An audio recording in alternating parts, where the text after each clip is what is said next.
Hello, it's you. I was wondering who was knocking on my door. It's great that you could join me for another story here in the Super Shed. Come on in, it's just about time. I was just about to begin.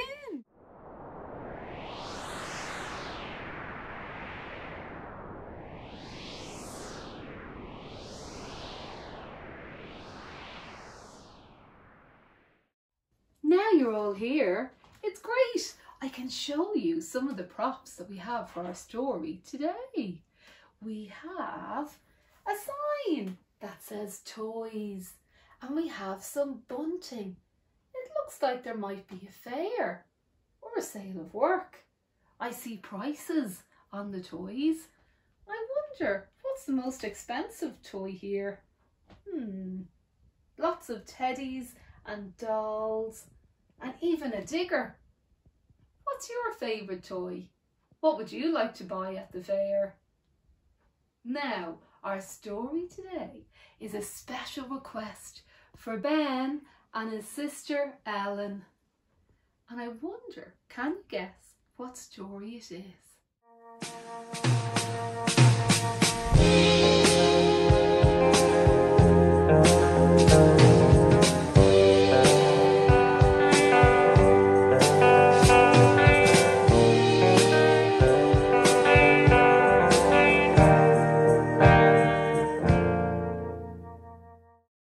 Dun, dun, dun. You guessed right. Our story today is Dogger.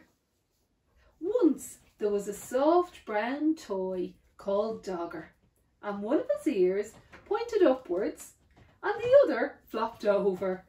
His fur was worn in places because he was quite old, and he belonged to Dave. Dave was very fond of Dogger and he took him everywhere. Sometimes he gave him rides in a trolley and sometimes he pulled him along on a lead made of string like a real dog. And when it was cold, he wrapped him up in a bit of a blanket.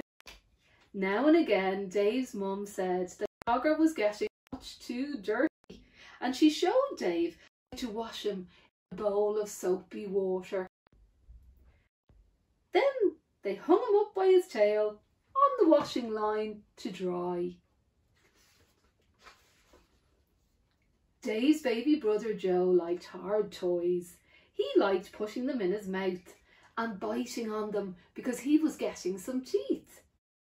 And Dave's big sister Bella took 7 teddies to bed with her every night, and she had to sleep right up close against the wall to stop herself from falling out. But Dave, he just liked Dogger. Now, one afternoon, Dave and his mum set out to collect Bella from school, and Mum took Joe in the pushchair and Dave took Dogger. Next to the school gate, where the mums waited, was a playing field. Some men with ladders were putting up some coloured flags. Mum said that there was going to be a summer fair and that she could get some money to buy some things for the school. Dave pushed Dogger up against the railings to show him exactly what was going on.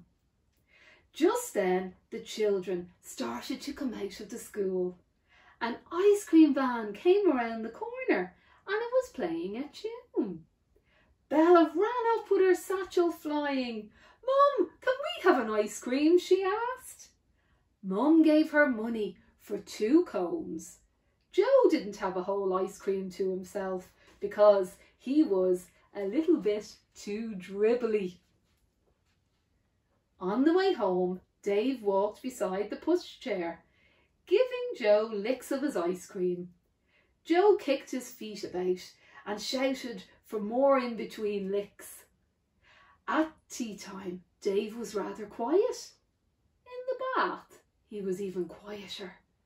At bedtime, he said, "I want Dogger." But Dogger was nowhere to be found. Mommy looked under the bed. She looked behind the cupboard. She searched in the kitchen and underneath the stairs. Dave watched anxiously through the banisters. Joe watched through the cot bars. I hope they find him. Bella joined in to look for Dogger. She turned out her own toy box in case he was in there, but he wasn't. Then Dad came home and he looked for Dogger too. He searched in the shed and down the garden path with a torch, but Dogger was quite lost. Dave was very sad when he went to bed.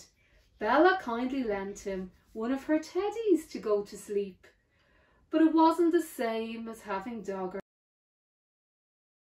in the night and missing him.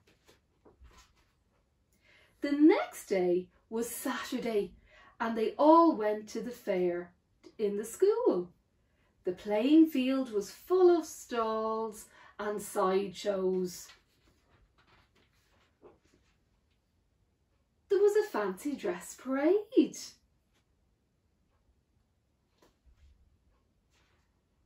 And there were sports with an egg and spoon race, and a wheelbarrow race, and a father's race too.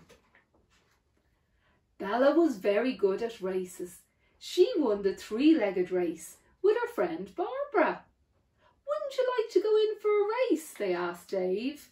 But Dave didn't feel like racing. He was missing Dogger far too much. Then another very exciting thing happened to Bella. She won first prize in a raffle. It was a huge yellow teddy bear wearing a beautiful blue silk bow, and he was almost as big as Dave. Dave didn't like that teddy at all. At that moment, he didn't like Bella very much at all either, because she kept winning things. He went off on his own to look at the stalls. One lady had a toy stall full of knitted ducks and cars and baby dolls and bonnets. And there, at the very back of the stall, behind a lot of other toys, was Dogger. He was wearing a ticket saying 5p. There were a lot of people around the stall. Dave tried to explain to the lady it was his Dogger who had gotten lost and somehow had been put up on the stall by mistake, but this lady was just not listening. He looked in his pocket. He had 3p, but that wasn't enough. He ran to find his mum and dad to ask them to buy Dogger back at once. Dave went everywhere in the crowd, but he couldn't see mum and dad. He thought he was going to cry. At last, he found Bella by the cakes. When she heard about Dogger, she and Dave ran back to the toy stall as fast as they could. But something terrible had happened. Dogger had just been bought by another little girl. She was already walking off with him, and Dave began to cry. Bella ran after her and tried to explain. Dogger really belonged to Dave, and could they please buy him back? But the little girl said no. She said that she had bought Dogger with her own money, and she wanted him, and she held on to him really tightly. Dave cried and cried, and the little girl started to cry too. But out of the corner of her eye, she caught sight of Bella's big yellow teddy. She stopped crying and she put out her hand to stroke his beautiful blue silk bow. Then Bella did something very kind. Would you swap this teddy for my brother's dog then? She asked. Right away, the little girl stopped crying and began to smile. She held out Dogger to Dave, took the big teddy instead and went off with it in her arms. And then Dave smiled too. He hugged Dogger and he hugged Bella round the waist. "Thank you, Bella," he said. That night, Dave had Dogger in the bed beside him. Bella was practicing somersaults. "Shall you miss that big teddy?" Dave asked her. No, said Bella. "I didn't like him really very much. He was too big and his eyes were too staring. Anyway, if I had another teddy in my bed, there would be no room for me." And that's the end of our story today. I hope you enjoyed this book. And don't forget, send in the photos of all your lovely drawings to the supershedstories@gmail.com. More stories soon. Bye.